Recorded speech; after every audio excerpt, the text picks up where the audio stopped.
What's up, everybody? It's Explorer Slow Man coming to you real quick with a review of the Elite Series 2 controller. What I like, what I don't like about it, my personal review on it. Alright, so, um, some of the things that I wanted to take into consideration when I was doing this review is one, the weight. It is slightly heavier. It feels like roughly like a quarter pound. I don't have the stats pulled up right in front of me, but you do notice a little bit of a heavier weight to it. Um, One of the things I did like about it is that it mirrors your profile. Like if you plug this into your Xbox, it'll ask you if you want to just transfer your profile, which I thought was really cool that they kept that as part of it. So you don't have to sit there and do all the remapping and all that kind of stuff. Another thing that I was kind of about is the thumbsticks. It only comes with one tall stick. I personally like to run with two tall sticks, but that's not an option for some reason. The developers, when they made it, it's like people only need one tall thumbstick. I don't know why. I mean, I can always use Control Freaks, for the other stick to make it taller. But I mean, I'm paying $180. Give me two tall sticks. You know what I mean? Um, the triggers, it's nice, just being able to flick that little switch right there, and have full, half, or hair. But you can do the same thing, really, as far as input wise, with the Elite Series 1. You just have to go into your configuration and set it up that way. So, I mean, convenience wise, yeah, it's cool, but is there a big difference that I've noticed while playing with it? Not really. Um, the case is kind of cool. You get a little slot right there, um, so you can actually charge the controller while it's in the case. I thought that was kind of cool. That might also be where the weight comes from because this has a built-in battery pack. So you don't have to worry about going and getting the charging plate packs. You don't have to go through double the batteries and stuff all the time. So that's kind of cool. The paddles, real quick, I'm gonna show you guys. Paddles are slightly smaller. So if you got small hands, stick with the Series 1. If you have larger hands, the Elite Series, and you are finding yourself hitting uh, the paddle accidentally, Series 2 might be worth it for you, depending on what all you're doing it with. One of the other things that I did like about it, though, oh yeah, back on top real quick with the paddles.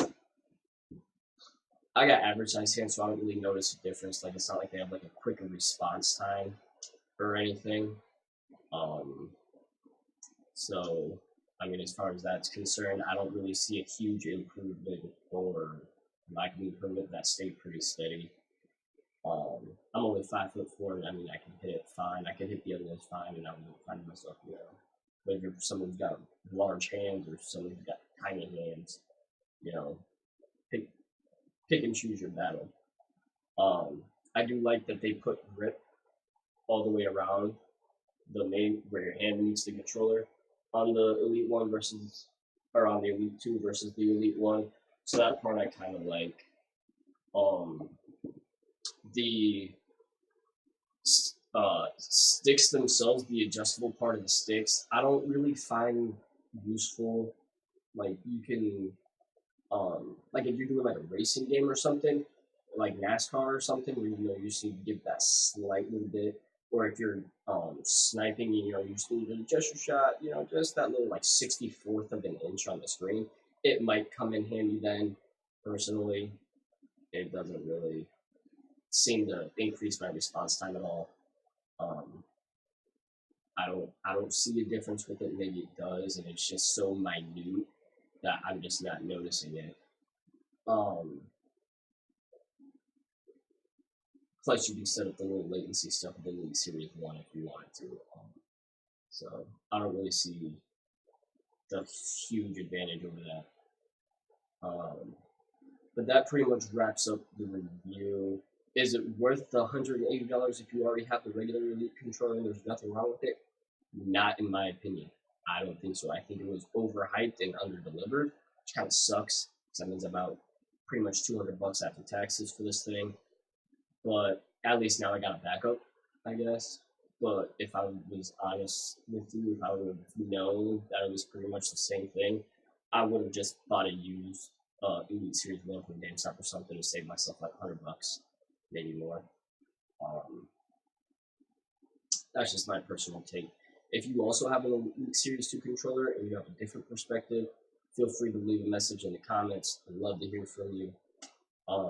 Also, right now we are going to be having our Toys for Tots donation charity event going on. That link is in the description. If you donate, myself and Mr. Check both have a way to track who donates and who does not, and you know. But if you donate, you get entered into win one of two prizes. The first prize is a set of Lucid Sound LS10X headset. The second prize is the new Call of Duty with an endowment pack of your choice. You choose the platform that you want to go on, and we'll get it to you digitally.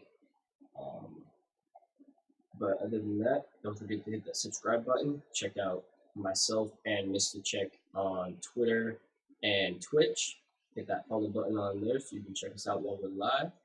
And let me know what you think of in the comments. If you think I'm right, if you think I'm wrong, leave a comment, let me know. You guys have a nice night.